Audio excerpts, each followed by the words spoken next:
यहाँ पर अब शिशुद जी महाराज ऊंचे आसन पर बैठकर अपने भगवान का, गुरुदेव का स्मरण कर रहे हैं।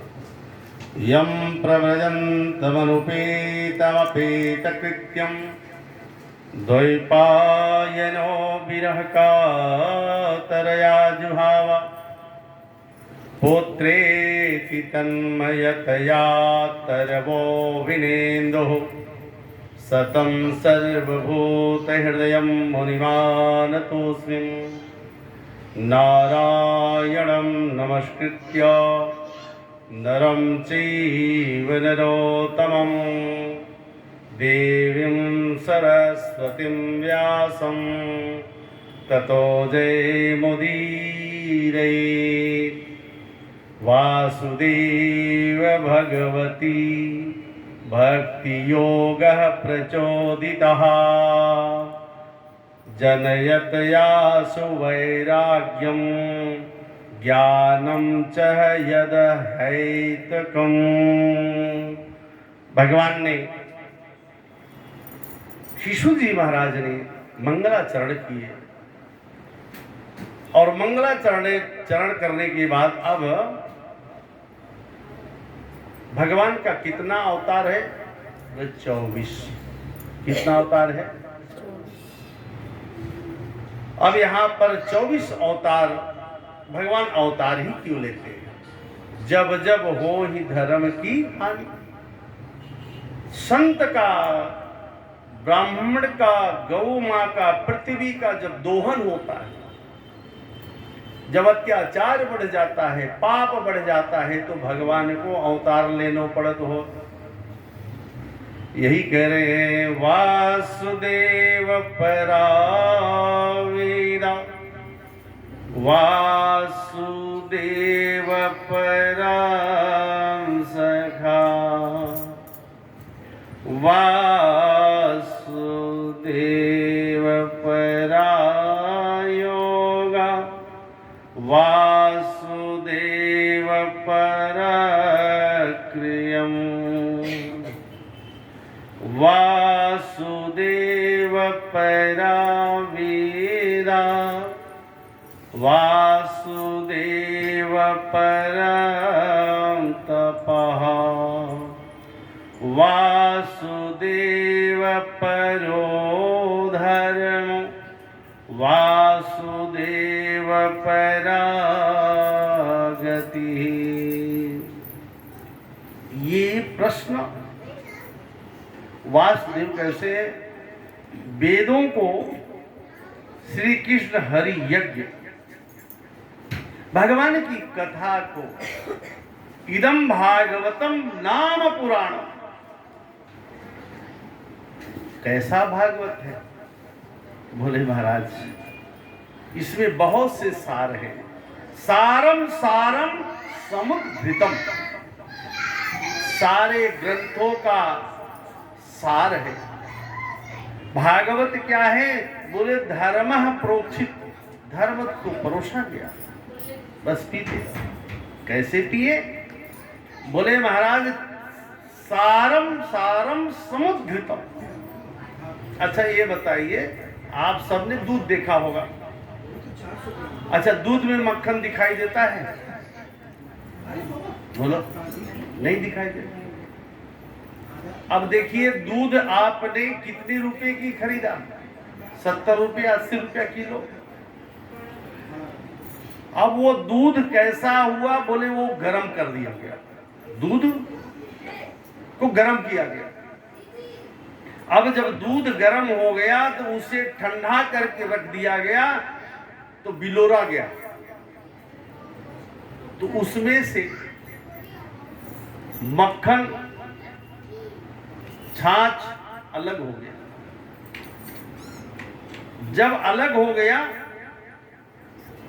अब इसमें अगर दूध को अगर हम गर्मा कर रख देते हैं तो दही भी बन जाता है। लेकिन वो दूध खरीदा कितने को? 80 रुपए लीटर। और उसी दही अगर वो बन जाएगी तो दही 100-200 रुपया किलो होगा कि नहीं होगा? कितना होगा? जो भी होगा। अब सोचिए कि वो डबल हो गया। दूध से डबल हो गया दही। अब दही को जब बिलोरा गया तो उसमें मक्खन निकल गया, दही से दुगना दाम मक्खन का हो गया। अब मक्खन को गर्म कर दिया गया तो उससे दुगना घी हो गया। अब आप विचार करो कि भगवान इतने सरलता में थोड़ी मिल जाते हैं, इतने सरलता में भगवान मिल जाते हैं क्या? नहीं मिलते। कर्म करना पड़ो है, कर्म करना पड़ेगा। कर्म कैसा करे महाराज? ओम जय जगदीशर घंटी बजा दिए, भगवान मिल गए क्या? हमारा आपका कर्म ही प्रधान है। कर्म अच्छा करना है, हमें अपना कर्म करके आगे बढ़ते रहना है। इसलिए संसार की बात है, हमें सुख तो सबको चाहिए, सब मांगता है सुख, दुख कोई मांगता है? बेटा तो सब मांगता है, बेटी कोई मांगता है? बहुत कम घर होगा जो बेटी मांगेगी। हाँ बोलिए ना, बेटा चाहिए भैया सबको, लेकिन चाहिए तो सब कुछ। वास्तव में अगर आपको बेटा ही चाहिए और जिसके घर में बेटी हो जाए और बेटा ही बेटा पूरा दुनिया में पैदा हो जाए तो सृष्टि तो बंद हो जाएगी। शरणागत दीनार्थम परित्राणाम परायणे सर्वस्याति हरे देवी नारायणी नमोस्तुते। हमें तो चाहिए, देवी चाहिए। और घर तब पवित्र होता है, माँ का कोख तब पवित्र होता है जब पिता माँ कन्यादान बेटी का करते हैं। इसलिए कह रहे हैं शिवाय लोकस्य भवाय भूयते योत्तमं श्लोक परायणा जना जनिष्यति न त्वां रतमास प्रायई मुमोतिनिरं विदकुतः कलेवरम।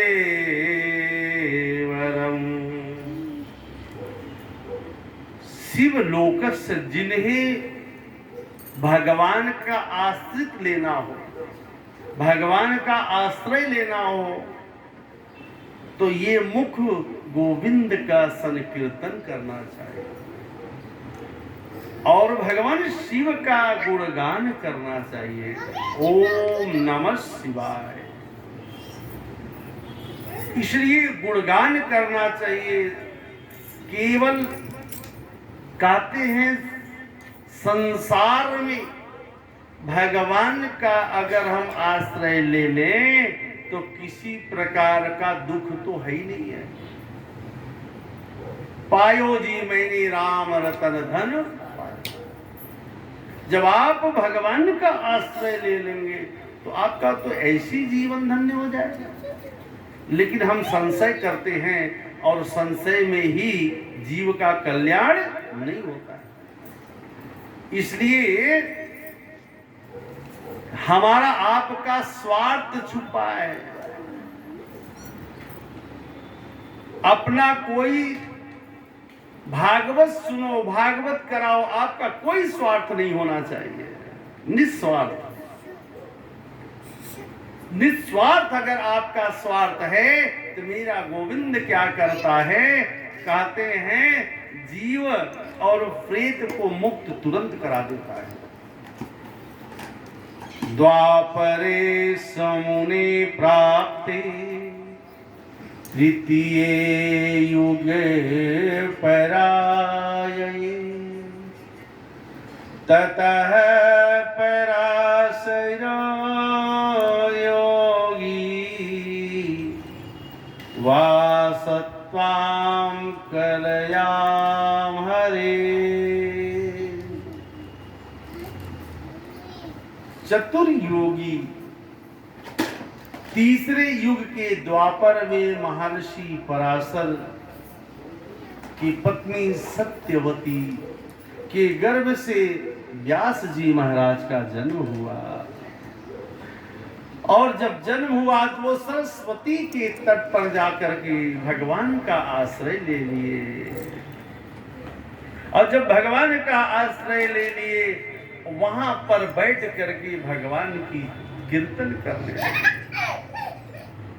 ग्रंथ को लिखने लगे, कथा को लिखने लगे, लेकिन उन्हें संतोष नहीं हो रहा है कि हमें गोविंद कैसे मिलेंगे, भगवान कैसे मिलेंगे। 17 पुराण का निर्माण हो गया।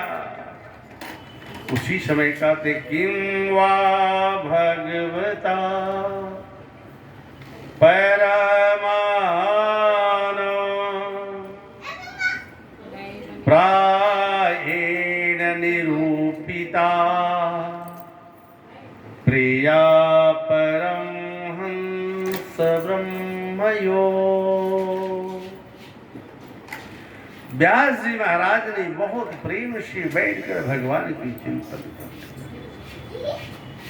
अब जब चिंतन करने लगे उसी समय क्या हुआ कि भगवान गोविंद की चर्चा होने लगी।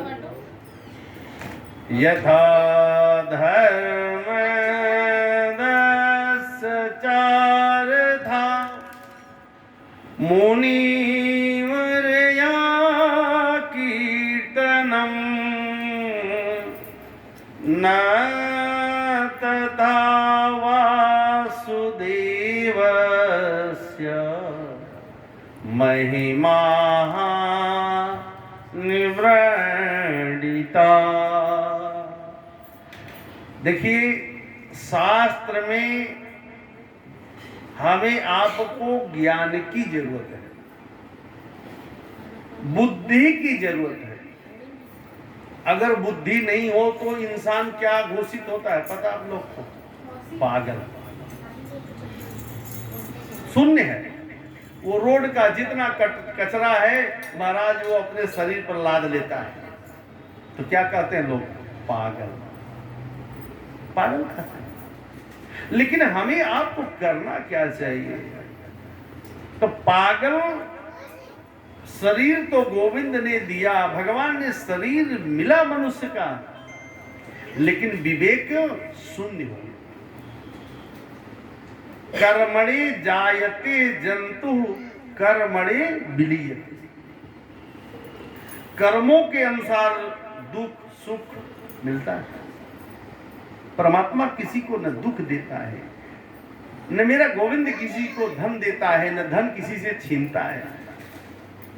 सबको कर्मों के अनुसार धन, मकान, कोठी, अटारी सब कर्मों के अनुसार मिलता है। इसलिए इसी स्थान पर अब यहाँ पर व्यास जी महाराज चिंतित पड़े हुए हैं। और जब चिंतित हुए हैं तो इसी स्थान पर हमारे भगवान नारद पहुंच रहे हैं। प्रेम से बोलिए नारद भगवान की।